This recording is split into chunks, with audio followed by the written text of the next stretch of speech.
بسم اللہ الرحمن الرحیم۔ قبر کی پہلی رات کا منظر۔ قبر کی پہلی رات کا منظر کیسا ہوگا؟ یہ ایک ایسا سوال ہے جس کی تلاش میں ہر دوسرا شخص نظر آتا ہے۔ آج ہم اس سوال کا جواب آپ کے لیے اسلامی نقطہ نظر سے لے کر حاضر ہوئے ہیں۔ اس کے علاوہ آپ کو یہ بھی بتائیں گے کہ آخر قبر انسان کو کیسے پکارتی ہے۔ کیا یہ پکار انسان کو سنائی دیتی ہے؟ قبر کی پکار۔ حضرت ابو سعید خدری سے روایت ہے کہ سرور کائنات صلی اللہ علیہ وآلہ وسلم نے فرمایا، لوگوں، لذتوں کو ختم کرنے والی موت کو کثرت سے یاد کیا کرو۔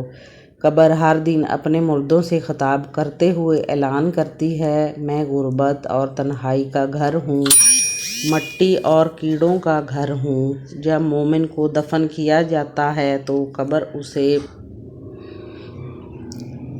اسے مرحبا کہتے ہوئے خوشخبری سناتے ہوئے، میری پشت پر چلنے والوں میں تو بڑا مجرب محبوب تھا، آج میں تیری ہو گئی اور تو میری طرف آ گیا، تو اب میرے احسان کو دیکھ لے گا۔ یہ کہہ کر قبر تحت نگاہ کشادہ ہو جاتی ہے اور جنت کا دروازہ اس کے لیے کھول دیا جاتا ہے، جہاں سے اس کو جنت کی تازہ ہوا آتی ہے۔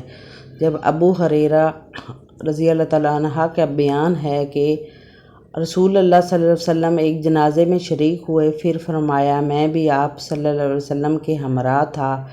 آپ صلی اللہ علیہ وسلم ایک قبر کے پاس بیٹھ گئے اور فرمایا، یہ قبر ہر دن آواز بلند کہتی ہے، اے آدم کی اولاد، تو کیوں مجھے بھول گیا؟ کیا تجھے یہ نہیں معلوم کہ یہ تنہائی کا گھر ہے، غربت کا گھر، وحشت کا گھر، کیڑوں مکوڑوں کا گھر، اور میں بہت تنگ گھر ہوں، مگر اللہ جس کے لیے کشادگی کا حکم فرمائے گا اس کے لیے کشادہ ہو جاؤں گی۔ اس کے بعد آپ صلی اللہ علیہ وسلم نے فرمایا، اے قبر، تو یا تو جنت کا چمن ہے یا پھر آگ کا ایک تنور۔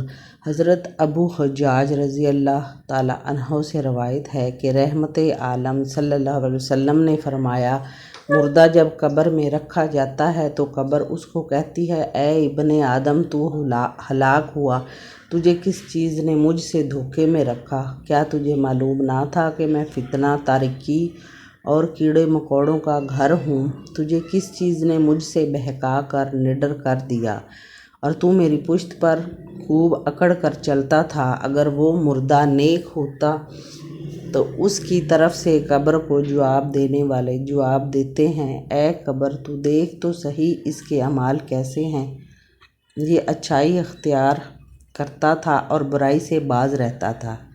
یہ سن کر قبر کہتی ہے، بے شک یہ نیک تھا، اب میں اس کے لیے سرسبز ہو جاتی ہوں۔ مردے کا جسم اس وقت منور ہو جاتا ہے اور اس کی روح اللہ تعالیٰ کی طرف بھیج دی جاتی ہے۔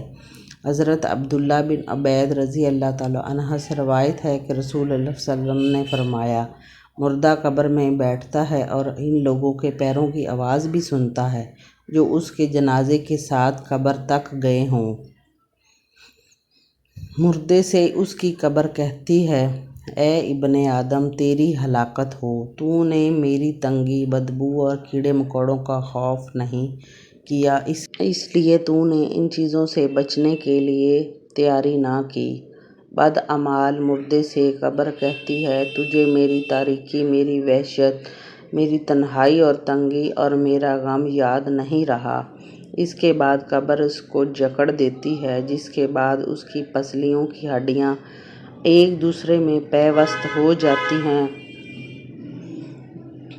جبکہ نیک بندے کے لیے قبر کشادہ کر دی جاتی ہے اور اس کے دائیں ایک کھڑکی کھول دی جاتی ہے جہاں سے اس کو جنت کی ہوا آتی ہے۔ اللہ پاک ہم سب کو قبروں کے عذاب سے بچائے اور ہم کو نیک اعمال کرنے کی توفیق عطا فرمائے، آمین یا رب العالمین۔